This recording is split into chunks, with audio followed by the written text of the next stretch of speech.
Hello students.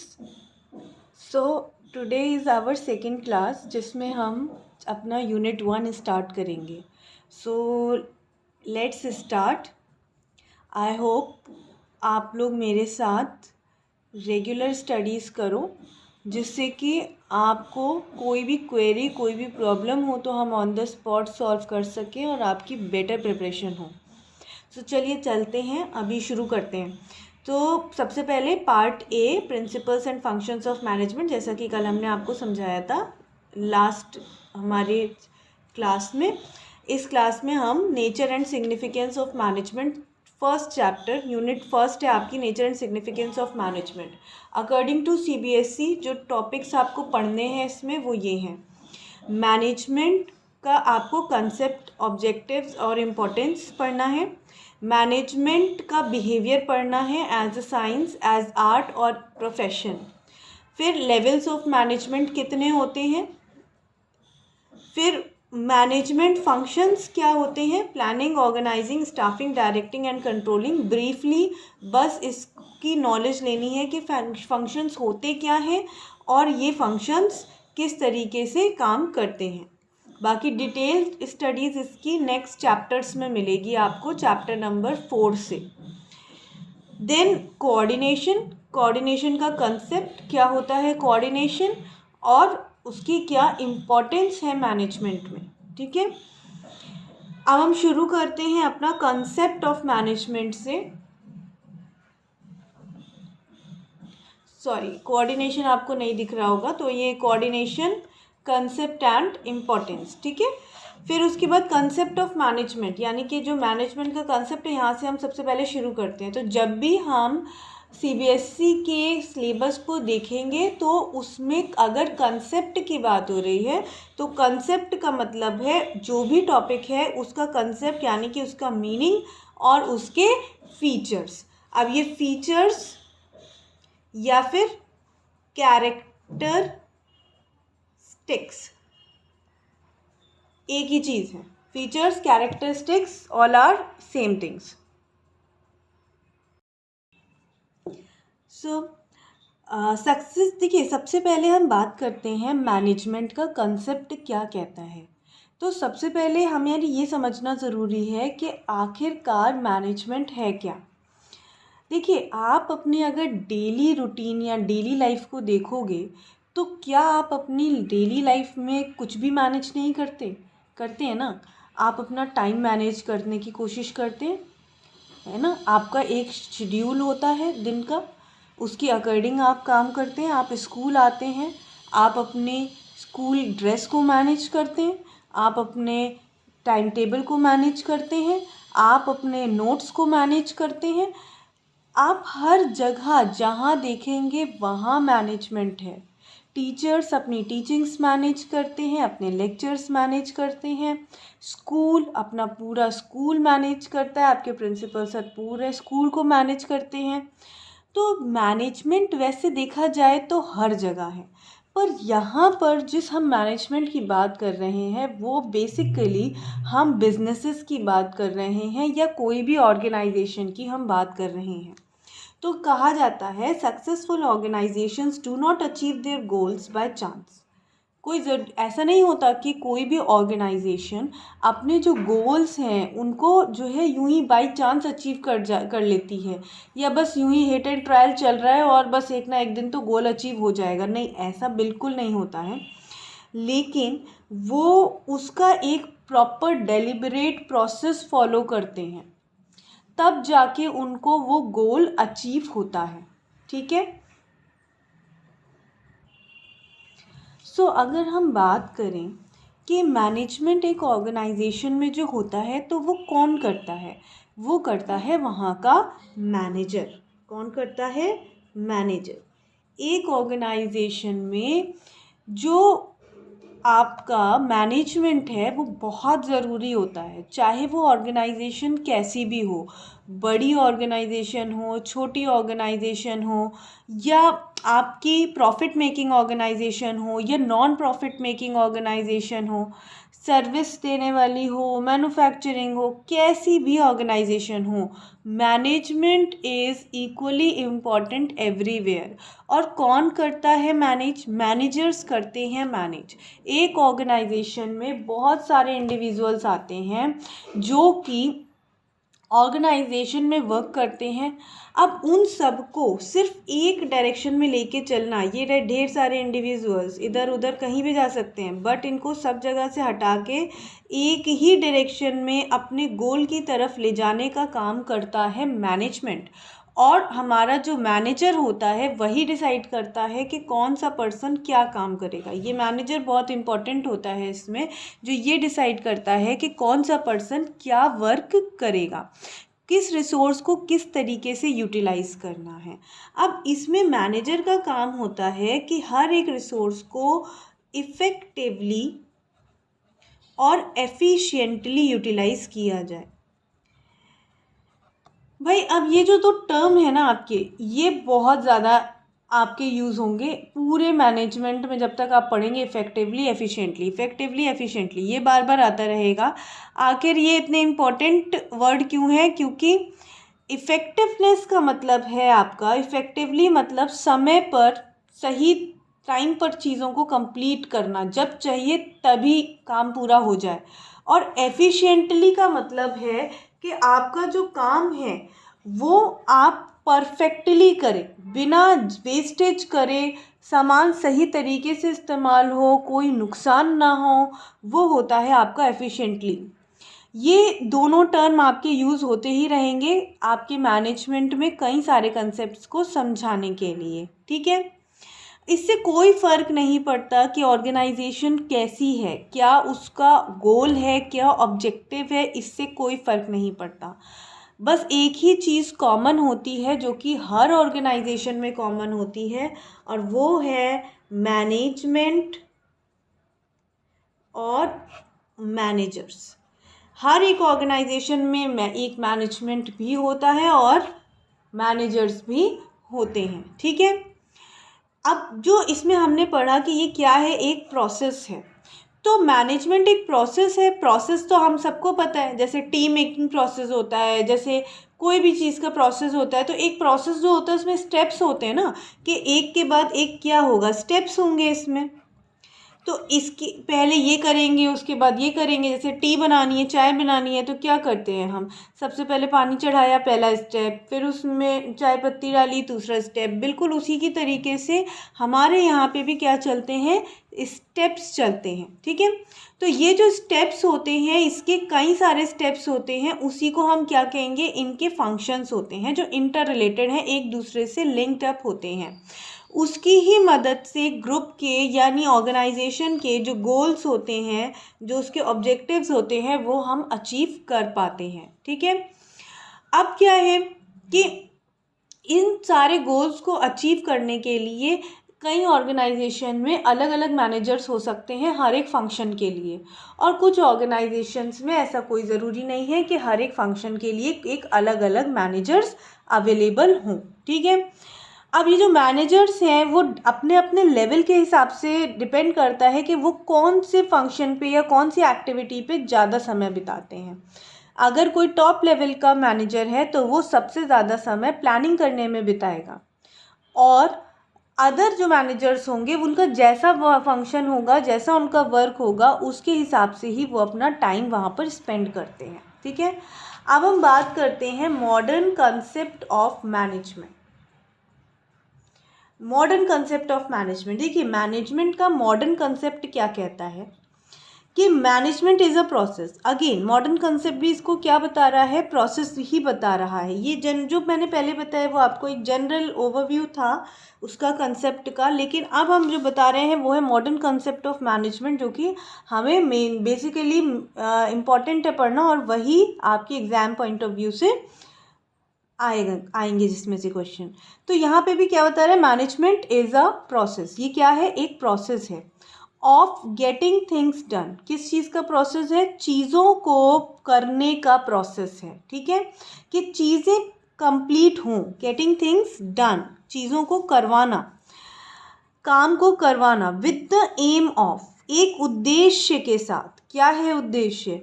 गोल को achieve करना, वो भी किस तरीके से? Effectively and efficiently. Mind it. देखिए, ध्यान से देखिए कि मैनेजमेंट क्या है? एक प्रोसेस है, मतलब स्टेप बाय स्टेप होने वाली एक क्रिया है, जिससे कि हम क्या करते हैं? गेटिंग थिंग्स डन, चीज़ें पूरी करवाते हैं, काम पूरा करवाते हैं। किस उद्देश्य के साथ? इस उद्देश्य के साथ कि जो भी हमने गोल या टारगेट अपना रखा है वो हमारा गोल पूरा हो जाए इफ़ेक्टिवली एंड एफिशिएंटली। वो भी कैसे पूरा हो? इफ़ेक्टिवली यानी टाइमली भी पूरा हो, और विदाउट वेस्टेज, ऑप्टिमम यूसेज के साथ पूरा हो, मतलब ऑप्टिमम यूटिलाइजेशन हो चीज़ों का, कोई वेस्टेज ना हो, इस तरीके से पूरा हो। ठीक है। अब क्या है कि गोल्स क्या होते हैं? जो गोल एक ऑर्गेनाइजेशन डिसाइड करती है, मान लीजिए किसी एक ऑर्गेनाइजेशन ने ये एम डिसाइड करा है कि इस महीने हमें कुछ 1000 यूनिट्स प्रोडक्ट अपने सेल करने हैं। ये सेल का इनका गोल है, टारगेट है। फिर इसको टारगेट को पूरा करने के लिए, वो भी इफ़ेक्टिवली और एफिशिएंटली, के मतलब समय पे पूरा हो। 1 मंथ का टाइम है तो 1 मंथ के अंदर पूरा हो, और वेस्टेज ना हो, कोई नुकसान ना हो। ऐसा ना हो कि प्रोडक्ट हमें सस्ते में बेचना पड़े, जो प्राइस हमने डिसाइड करा है उतने पे ही बिके। ठीक है। और इस गोल को अचीव करने के लिए, इस काम को पूरा करने के लिए एक प्रोसेस फॉलो जो किया जाएगा, वही क्या होगा? आपका मैनेजमेंट का प्रोसेस होगा। ठीक है। अब थोड़ा सा इन टर्म्स को हम डीपली समझ लेते हैं कि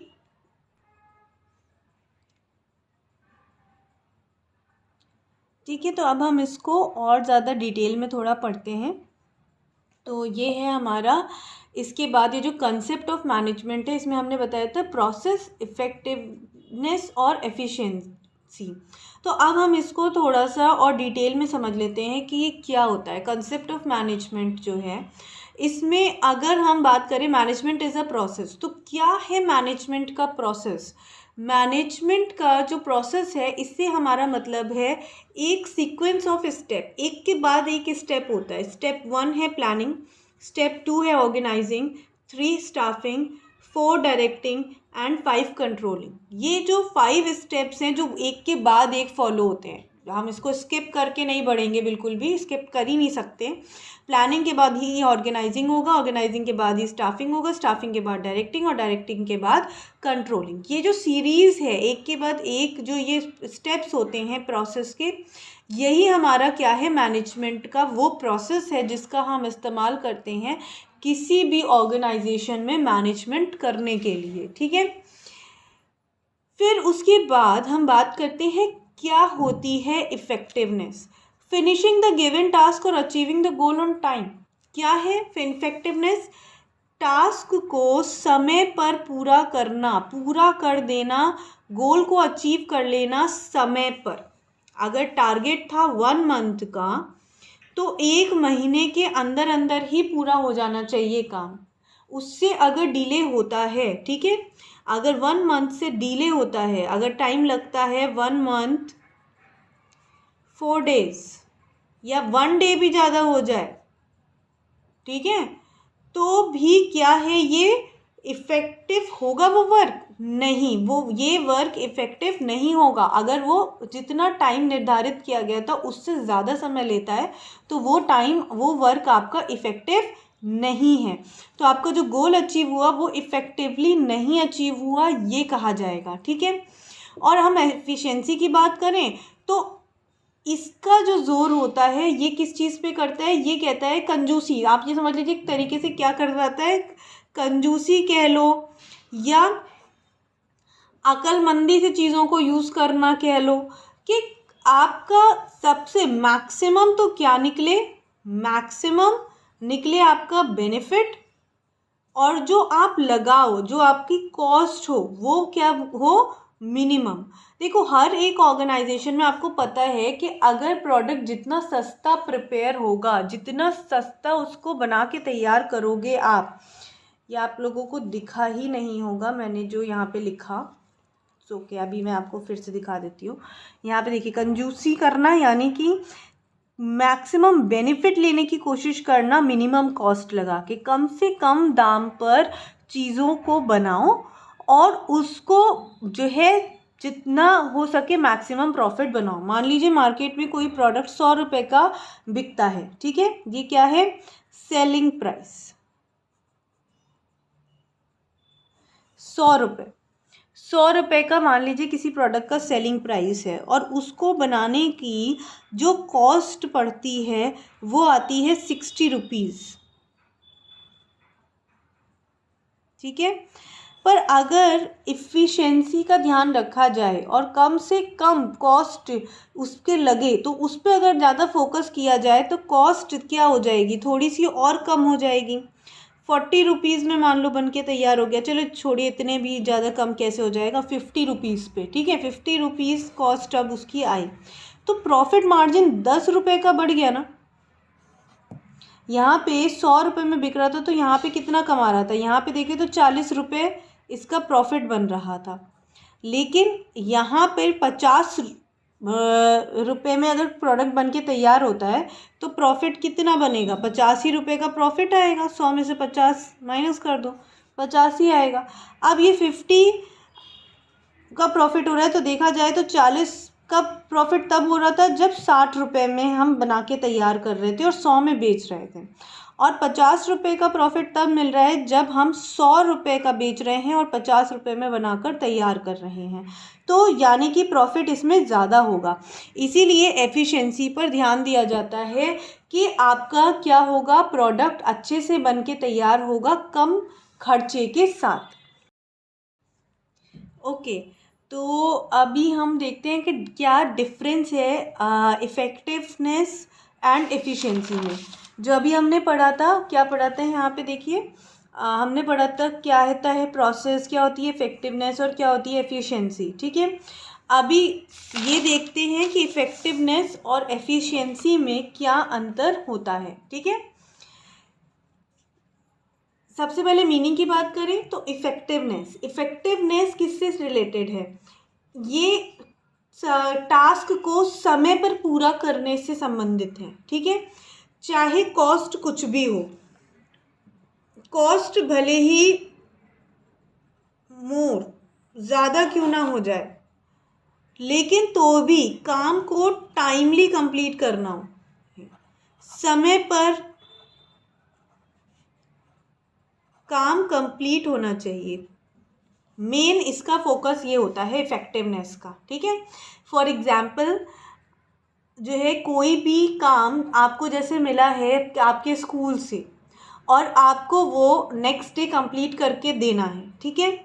आपने इस बात का ध्यान नहीं दिया कि उसमें आप कम से कम पेजेस यूज़ करें, जो है ज़्यादा गंदी राइटिंग ना हो, अच्छी राइटिंग में हो, परफेक्टली काम हो, इस बात पे ध्यान ना देते हुए सिर्फ और सिर्फ किस पे फोकस करा कि हाँ भाई मेरा काम जल्दी जल्दी पूरा हो जाए, और वो पूरा हो गया और बस पूरा करके उसको दे दिया, ठीक है। तो ये है एक सिर्फ इफ़ेक्टिवनेस के समय पे पूरा कर देना, ठीक है। लेकिन अगर आप उसी काम को बहुत ही सुंदर हैंडराइटिंग में तरीके से समझते हुए करते हैं, कम पेजेस का इस्तेमाल करते हैं, तो ये सब क्या हुआ, आपकी एफिशिएंसी हुई, ठीक है। अब एक एग्जाम्पल बिजनेस रिलेटेड ले लेते हैं। देखिए इफ़ेक्टिवनेस में क्या हुआ कि, अच्छा चलिए एग्जाम्पल से पहले हम एफिशिएंसी को समझ लेते हैं कि क्या होती है हमारी efficiency. It refers to completing the task with minimum cost. क्या है एफिशिएंसी, एफिशिएंसी का कहना ये है कि कम से कम कीमत में अपने टास्क को पूरा करना, ये है आपकी एफिशिएंसी, ठीक है। तब कोई पर्सन एफिशिएंट कहलाएगा अगर वो कम कीमत में काम को पूरा करता है, ठीक है। रिसोर्सेज का ऑप्टिमम यूटिलाइजेशन करता है, वेस्ट नहीं हो रही है रिसोर्सेज, जितनी रिसोर्सेज हमने यूज़ करी हैं उसका फुल यूटिलाइजेशन हो रहा हो, मैक्सिमम जितना हो सकता है। और कॉस्ट इफेक्टिव मैनर, कम से कम कीमत में ये सब कुछ हो रहा हो, तो वो क्या है, आपकी एफिशिएंसी है। ठीक है। अब देखिए, जैसे कि एक मान लीजिए फैक्ट्री है, ठीक है, यहाँ पे देख लेते हैं नीचे, यहाँ पे एक फैक्ट्री है, ठीक है, क्या बनाती है, शुगर, ठीक है, शुगर बनाती है। शुगर बनाने के लिए वो जो फैक्ट्री है, अब दो चीज़ें हुई हमारी, एक है इफ़ेक्टिवनेस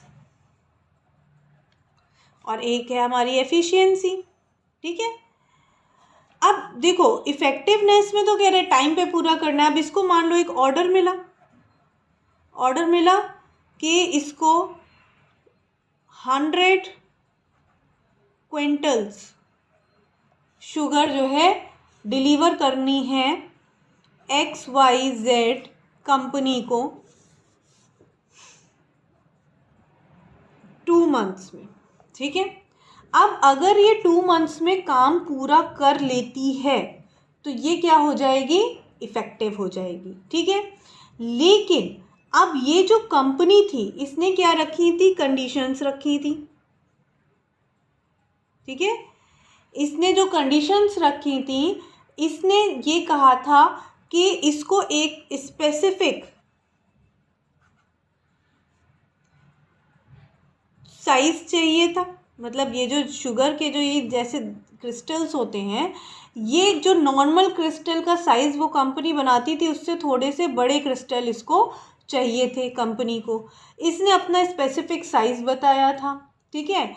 और इसने बताया था कि भाई मुझे इतनी, मतलब इसने अपना एक प्राइस भी सेट कर दिया था कि मैं इतने प्राइस पे इसको लूँगा। अब कंपनी को क्या करना था कि मैक्सिमम यूटिलाइजेशन करना था किसका, अपने शुगर केन का, जो कि गन्ना जिससे कि शुगर बनती है उसको बहुत बेटर यूटिलाइज करना था, जिससे कि इनकी मान लो इसने पर क्विंटल के लिए 1000 रुपीज़ सेट करे थे, पर क्विंटल 1000 रुपये ये देगा। अब इनकी जो कॉस्ट आती थी पर क्विंटल बनाने की, वो आती थी लगभग 600 रुपये। अब इन्होंने जो है, लेकिन इनका वेस्टेज भी हुआ करता था। अब अगर ये क्या करते हैं, वेस्टेज को अवॉइड करते हुए और कम करते हैं वेस्टेज, तो शुगर केन की मदद से कम कीमत में, इससे भी कम कीमत में, मान लीजिए कि इन्होंने तैयार करी चीनी 550 रुपये पर क्विंटल के हिसाब से, तो इस हिसाब से इनको प्रॉफिट थोड़ा सा क्या होगा, इंक्रीज हो जाएगा, बढ़ जाएगा। ठीक है। तो ये जो है आपका पूरा जो प्रॉफिट हुआ यहाँ पर, ये आपका क्या हो गया, इसकी वजह से इंक्रीज हो गया। इस तरीके से एफिशिएंसी काम करती है। जितनी भी कॉस्ट लग रही है उससे भी कम कीमत पे अगर सामान बना के तैयार करते हो, सेम क्वालिटी का, में कोई कमी ना हो सामान में, तो वो एफिशिएंट कहलाता है। ठीक है। ये मीनिंग हो गया आपका एफिशिएंट का। ऑब्जेक्टिव क्या है, इफ़ेक्टिवनेस का उद्देश्य है कि जो एंड रिजल्ट है उसको अचीव करो, मतलब जो कहा गया है, जितने का टारगेट मिला है वो पूरा हो जाए समय पर। और एफिशिएंसी कहती है कि कॉस्ट बेनिफिट एनालिसिस का ध्यान रखना है, कॉस्ट कम रखनी है जिससे कि ज़्यादा बेनिफिट हम उठा सकें, ज़्यादा प्रॉफिट हम ले सकें कॉस्ट को कम करके। मेन कंसिडरेशन मतलब मेन फोकस या मेन इनका जो फोकस रहता है मैनेजर का इफ़ेक्टिवनेस में, वो होता है डूइंग द राइट टास्क, सही काम करा जाए जिससे कि समय पे काम पूरा हो जाए। और एफिशिएंसी में उनका क्या ऑब्जेक्टिव होता है, ये क्या कंसिडरेशन होता है, किस बात पे फोकस करते हैं, काम सही तरीके से हो, राइट वे, सही तरीके से हो, जिससे वेस्टेज ना हो, कम से कम कीमत लगे, ज़्यादा से ज़्यादा प्रोडक्ट बन के तैयार हो और ज़्यादा से ज़्यादा उसका बेनिफिट लिया जा सके। ठीक है। ठीक है। तो अब देखिए, एक ऑर्गेनाइजेशन में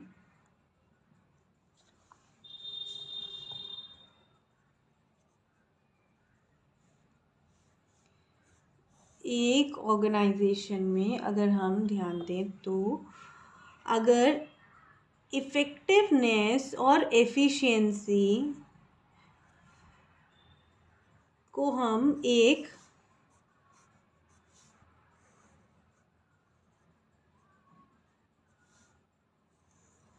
तराजू की तरह बना दें तो यहाँ पे ये हो गया हमारा इफ़ेक्टिवनेस,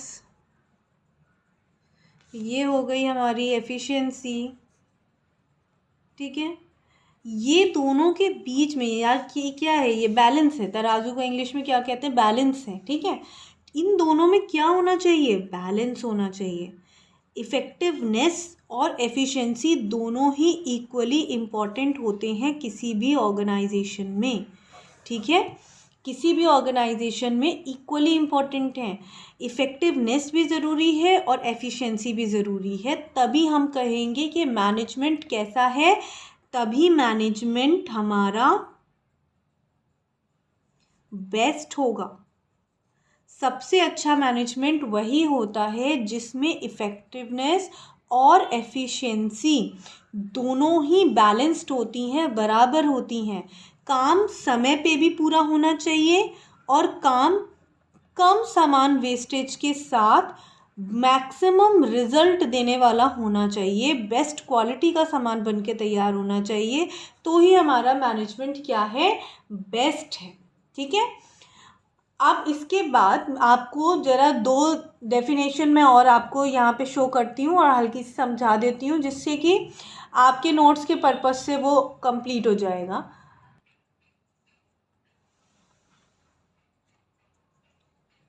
तो ये आपकी डेफिनेशंस हैं।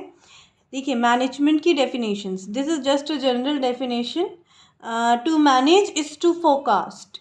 मैनेज करने का मतलब है फोरकास्ट करना, मतलब फ्यूचर के बारे में अनुमान लगाना। टू प्लान, अनुमान लगाना या डिसाइड करना फ्यूचर के गोल्स को, ठीक है। टू प्लान का मतलब है कि आप इन फ्यूचर में उस गोल को अचीव करने के लिए क्या तरीका अपनाओगे, उसके बारे में डिसाइड करना। टू ऑर्गेनाइज, फिर जो आपने प्लान किया है उस प्लानिंग को आपको देखना कि उसके लिए आपको किस तरीके के सेटअप की ज़रूरत है, फिर उसको अरेंज करके और फिर कमांड करना, मतलब उसको जो है आगे बढ़ाना, निर्देश देना, समझाना कैसे काम आगे होगा। और टू कोऑर्डिनेट एंड कंट्रोल, और उन सब में तालमेल बैठाना, उनको बराबर एक संग लेके चलना और चीज़ों को कंट्रोल करके रखना, जिससे कि आपका जो वर्क है वो इफ़ेक्टिवली और एफिशिएंटली पूरा हो जाए। मैनेजमेंट, अब ये F.W. टेलर की दी हुई एक डेफिनेशन है जो ये कह रहा है कि मैनेजमेंट एक कला है। किस चीज़ की कला, कोऑर्डिनेशन की, जो है काम को एक संग मिल के करवाने की एक कला है, जिसमें सारे रिसोर्सेस को एक संग कोऑर्डिनेट करके कराया जाता है काम। कौन कौन से रिसोर्सेज होते हैं आपके, उसमें पर्सन्स होते हैं, उसमें आपके जो रिसोर्सेज में हो गया आपका मनी हो गया, आपके रिसोर्सेस में जो आपका रॉ मटेरियल है वो हो गया। इन सब चीज़ों को एक संग लेके चलना, एक साथ इनका इस्तेमाल करना, एक प्रोसेस के थ्रू, यानी प्लानिंग, ऑर्गेनाइजिंग, डायरेक्टिंग, कंट्रोलिंग के थ्रू, जिससे कि जो ऑब्जेक्टिव है वो हमारा कंप्लीट हो सके। मैनेजमेंट क्या है, एक कला है कोऑर्डिनेट करने की, लोगों को, चीज़ों को, सिचुएशंस को, सबको जो है मैनेजमेंट के प्रोसेसेस में प्लानिंग, ऑर्गेनाइजिंग, डायरेक्टिंग और कंट्रोलिंग, जिससे कि जो ऑब्जेक्टिव है वो पूरा हो सके, वो भी कैसे, इफ़ेक्टिवली और एफिशिएंटली पूरा हो सके। ये थी आपकी डेफिनेशंस। अब हम इससे रिलेटेड एक एक्सरसाइज सॉल्व करते हैं, जिससे कि ये जो हमने पूरा कंसेप्ट पढ़ा है ये हमारा इससे भी ज़्यादा और हमें क्लियर हो जाए। तो अभी हम क्वेश्चन सॉल्व कर लेते हैं, मतलब MCQs और केस स्टडीज़ आपकी। तो सबसे पहला आपका MCQ है, management has to see that tasks are completed and goals are achieved with the least amount of resources at a minimum cost. Management को ये देखना होता है कि जो टास्क हैं वो कंप्लीट हो चुके हैं और गोल्स अचीव हो चुके हैं कम से कम अमाउंट ऑफ रिसोर्सेज में और मिनिमम कॉस्ट में। ये कौन से कंसेप्ट से संबंधित है? तो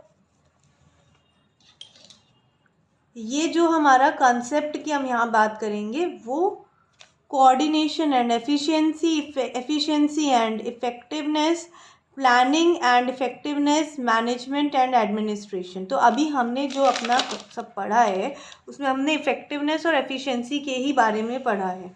और जो इसमें दिया हुआ है, क्वेश्चन में पूछा गया है आपसे, वो ये कि मैनेजमेंट को ये देखना होता है कि काम पूरा हो चुका है। काम पूरा अगर हो चुका है, गोल्स अचीव हो चुके हैं और कम रिसोर्सेज के संग अचीव हुए, जब हो चुके हैं गोल्स अचीव, तो ये क्या हुई हमारी?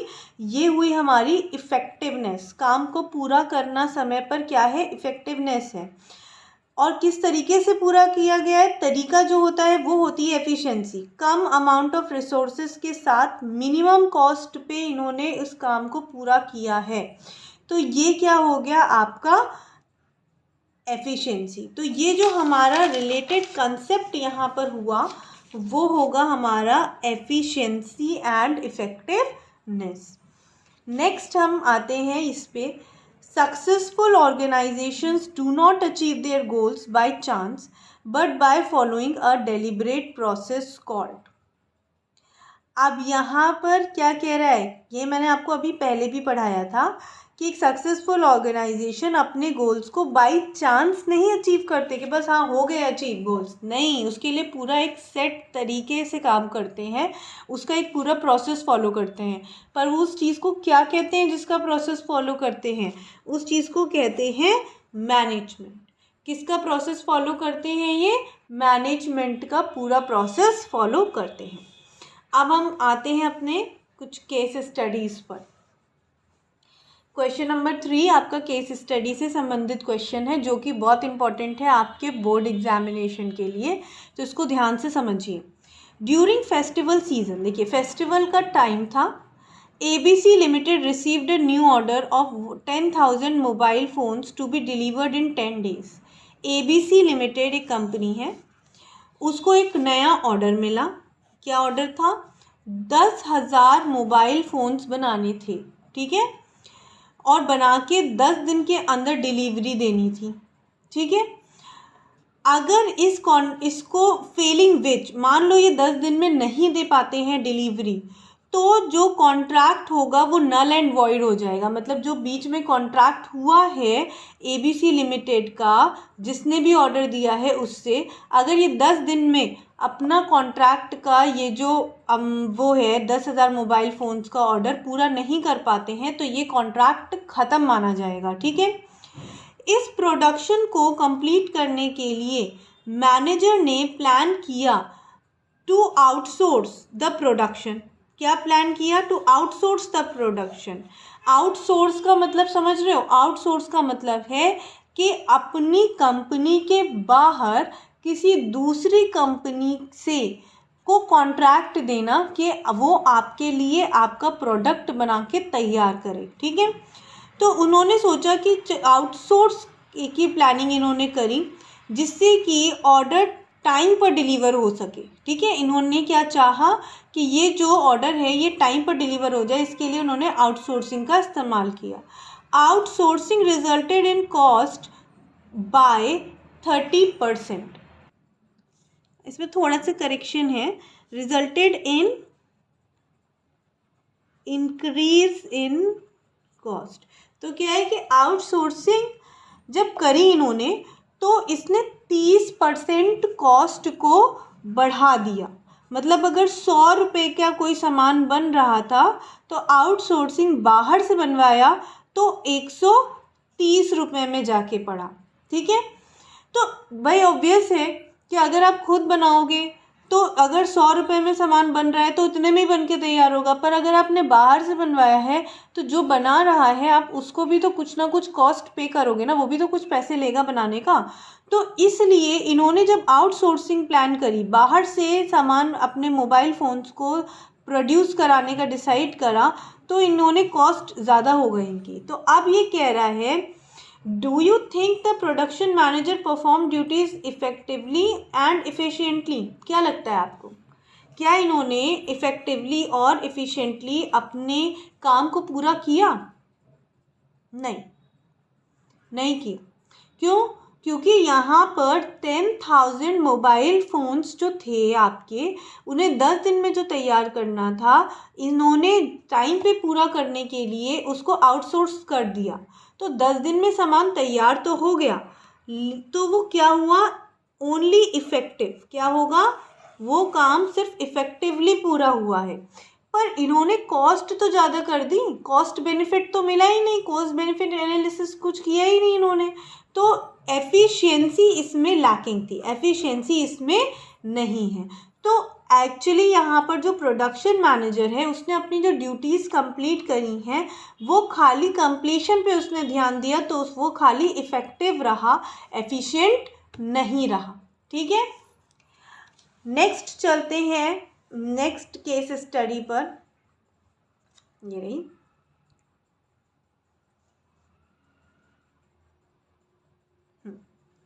देखिए ABC लिमिटेड, फिर से आ गई यही ABC लिमिटेड।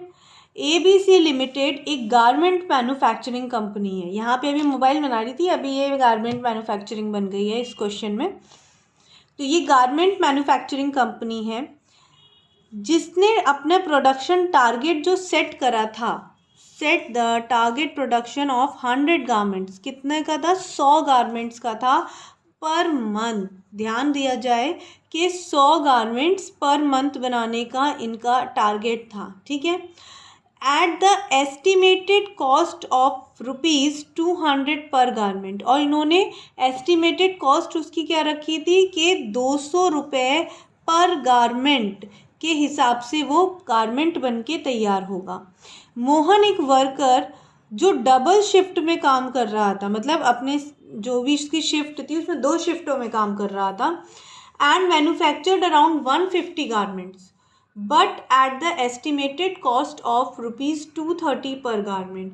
इसने 150 गारमेंट एक महीने के अंदर बना के तैयार कर दिए, पर 230 रुपये पर गारमेंट के हिसाब से। अब देखें तो हमारा जो टारगेट था 100 गारमेंट्स का टारगेट था हमारा, इसको देख लीजिए यहाँ पे, ये देखिए 100 गारमेंट्स, 200 पर गारमेंट। ठीक है, ये कॉस्ट होनी चाहिए थी और ये 1 मंथ में बन जाने चाहिए थे। ठीक है, 1 मंथ में 100 गारमेंट 200 रुपये पर गारमेंट के हिसाब से। पर यहाँ पर मोहन ने 100 से ज़्यादा गारमेंट बना दिए हैं, 150 गारमेंट बना दिए हैं एक महीने के अंदर, पर कॉस्ट ज़्यादा लगी है 230 पर गारमेंट। ठीक है, दूसरी तरफ देखें तो यहाँ पर आता है रवि। रवि एक दूसरा वर्कर है जो कि कॉस्ट पर फोकस कर रहा है और जो है उसने रिसोर्सेज को बहुत ध्यान से बड़ी केयरफुली हैंडल करा। सो ही मैन्युफैक्चर्ड, तो इसने 90 गारमेंट्स मैन्युफैक्चर करे, पर कॉस्ट जो थी 200 से कम रखी इसने, 190 रुपीज़ पर गारमेंट के हिसाब से इसने उनको मैन्युफैक्चर करके दिखाया। पर जो इनका सेट टारगेट था 100 गारमेंट्स का, उससे ये कम रहा और कॉस्ट भी थोड़ी कम थी। तीसरा वर्कर जो था उसने बैलेंस मेंटेन करके रखा। बैलेंस कैसे मेंटेन करके रखा कि उसने 100 गारमेंट्स का टारगेट भी अचीव किया 1 मंथ के अंदर, और उसने उसकी जो एस्टिमेटेड कॉस्ट थी 200 पर गारमेंट ही रखी। मतलब उसने मेंटेन किया कि हर एक गारमेंट को बनाने की जो कॉस्ट आएगी वो 200 ही आएगी। ठीक है, तो अब आप ये बताइए, आइडेंटिफाई करिए, इसमें पूछ रहा है आपसे, identify the quality possessed by Ravi Mohan and what they are lacking. आप बताइए रवि और मोहन ने कौन सी क्वालिटी उनके काम में थी और कौन सी उनके में लैकिंग थी। तो यहाँ पर सबसे पहले हम पकड़ते हैं किसको, इन्होंने सबसे पहले बात की है रवि की, ये रहा रवि, पकड़ लो उसको, रवि को, और यहाँ पे है मोहन, ये है रवि। रवि ने जो है किस पे, कॉस्ट पे फोकस किया है, कॉस्ट पे, तो जो है, और उसने रिसोर्सेज को बड़ी केयरफुली यूज़ करा, मतलब कम से अच्छे से यूज़ करा। तो 90 गारमेंट्स बने 190 की कॉस्ट पे, तो ये कॉस्ट इफेक्टिव तो हो गया, पर लैकिंग क्या था, इफेक्टिवनेस। तो इसने जो क्वालिटी परचेस करी थी रवि की ने जो क्वालिटी परचेस करी वो थी हमारी एफिशिएंसी, और जो लैकिंग थी वो क्या थी, इफेक्टिवनेस। ये इफेक्टिव नहीं था, ये क्या था, एफिशिएंट था। ठीक है, ये एफिशिएंट था, इफेक्टिव नहीं था। अब हम बात करते हैं मोहन की। तो मोहन ने ज़्यादा गारमेंट बना दिए पर कॉस्ट भी ज़्यादा आई। तो इसने समय पे तो काम किया, ज़्यादा भी कर दिया, ये हो गया क्या, इफेक्टिव। पर क्या ये एफिशिएंट हुआ, 200 रुपये का बोला गया था, उससे भी ज़्यादा खर्चा करके दिखाया इसने। तो ये एफिशिएंट नहीं रहा। तो जो क्वालिटी इन दोनों ने परचेस की, रवि की क्वालिटी थी एफिशिएंसी, मोहन की क्वालिटी थी इफेक्टिवनेस, और जो रवि में क्वालिटी नहीं थी वो थी इफेक्टिवनेस, इसको उसने समय पे काम नहीं करा। ठीक है, या ये कहो कि जितना जो टारगेट था वो इसने अचीव नहीं करा, इसलिए ये इफेक्टिव नहीं था। मोहन ने कॉस्ट को ध्यान में नहीं रखा, इसलिए वो एफिशिएंट नहीं था। What qualities possessed by third worker, third worker में कौन सी क्वालिटी थी, बोथ क्वालिटीज, थर्ड वर्कर में दोनों ही क्वालिटी थी। ठीक है, वो इफेक्टिव भी था, उसको जो टारगेट दिया गया था वो उसने समय पे पूरा भी करा, प्लस साथ ही साथ वो एफिशिएंट भी था, क्योंकि जितना उसको कॉस्ट रखने को बोला गया था उसने उतनी ही रखी। Which worker is preferred by management, अब बताइए मैनेजमेंट किसको प्रेफर करेगी, ऑब्वियसली मैनेजमेंट थर्ड वर्कर को ही प्रेफर करेगी। अब आप बोलेंगे मैम ऐसा क्यों, भाई देखो ऐसा क्यों, अरे भाई मोहन ने 150 गारमेंट बना के तैयार किए हैं, अब इसने तो ज़्यादा बना दिया, ये भी तो कहीं ना कहीं अच्छा है। और रवि ने तो बताओ पर गारमेंट 190 रुपये की कॉस्ट कर दी, अरे कुछ पैसा तो इसने बचा ही दिया, तो दोनों में कुछ तो क्वालिटी है, तो थर्ड वर्कर को ही क्यों प्रेफर कर रहे हैं। देखिए बात ये है कि अगर हम मोहन को देखें तो उसने 150 गारमेंट बनाए और 230 रुपये पे बनाए, ठीक है, नुकसान कर रहा है ये हमारा, कैसे नुकसान कर रहा है। पहली बात तो 100 का आपका ऑर्डर था, बाकी के बचे हुए 50 गारमेंट का आप करोगे क्या भाई, बाकी के बचे हुए 50 गारमेंट का तो ऑर्डर था नहीं, वो अगर नहीं बिक पाए मार्केट में तो टोटल वेस्टेज हो गया ना, ऊपर से 30 रुपये ज़्यादा पे इसने जो है बनाया। अब अगर मान लो ये लोग 300 रुपये में बेचते होंगे तो जहाँ 100 रुपये का इनको प्रॉफिट मिल सकता था, वहाँ इसने तो 70 ही रुपये कर दिए, 70 रुपये पर उसका प्रॉफिट, तो कुल 70 ही रुपये बैठा।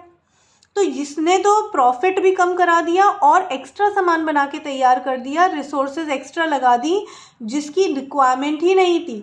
वो फालतू अगर पड़ा रह गया सामान तो वो बिक नहीं पाएगा, और अगर उसको ज़बरदस्ती करके बेचने की कोशिश करेंगे तो क्या होगा, वो कहीं ना कहीं सस्ते में या कम पैसे में इस तरीके से फोकट में जाएगा और अपना ही नुकसान हमारा होगा। अब दूसरी तरफ हम इसको देख लेते हैं रवि को, रवि ने तो भाई कमाल कर दिया भाई, 90 गारमेंट्स 190 पे कर दिए, लेकिन इसने क्या करा है, इसने टारगेट तो पूरा नहीं करा। जिस कंपनी ने आपको ऑर्डर दिया था उसका भरोसा टूट जाएगा भाई, उसने जब 100 गारमेंट बोले थे तो आपने कम बनाए, अब कम बनाए तो भाई आगे को तो कॉन्ट्रैक्ट ही नहीं मिलेगा आपको।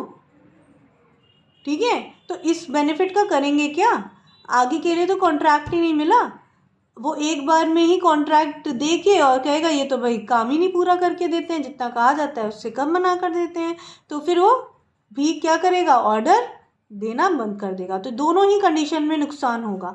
पर अगर जो डिसाइड किया गया था उसके हिसाब से परफेक्ट जो थर्ड वर्कर है, अगर वो उसको हम देखें तो वही वर्कर को मैनेजमेंट प्रेफर करती है, थर्ड वर्कर को ही मैनेजमेंट प्रेफर करेगी, क्योंकि ना तो ये हमारे ऑर्डर कैंसिल कराएगा और ना ही ये एक्स्ट्रा सामान बना के तैयार कर रहा है, ना ही ये महंगा प्रोडक्ट बना रहा है जिससे कि हमारा प्रॉफिट कम हो। जितना उन्होंने सोचा था उतना प्रॉफिट वो उनको करा कर दे रहा है। ठीक है, is that clear? I hope ये टॉपिक आपको बहुत अच्छी तरीके से क्लियर हो चुका होगा। ये था आपका कंसेप्ट ऑफ मैनेजमेंट। बाकी का जो है नेक्स्ट क्लास में हम आपको पढ़ाएंगे आगे का जो टॉपिक है। और आप लोगों से मेरी रिक्वेस्ट है कि प्लीज़ मुझे सजेशंस ज़रूर अपने कमेंट बॉक्स में दीजिए, और जो कुछ भी आपको अलग पढ़ना है या कोई भी टॉपिक है ऐसा जो कि आपको स्पेशली पढ़ना है तो उसकी मैं स्पेशल क्लास आपकी बना के डालूँगी। आप उसके बारे में मुझे कमेंट बॉक्स में ज़रूर बताइए। आज के लिए इतने पे ओवर करते हैं, फिर हम कल नेक्स्ट क्लास में मिलते हैं। ओके।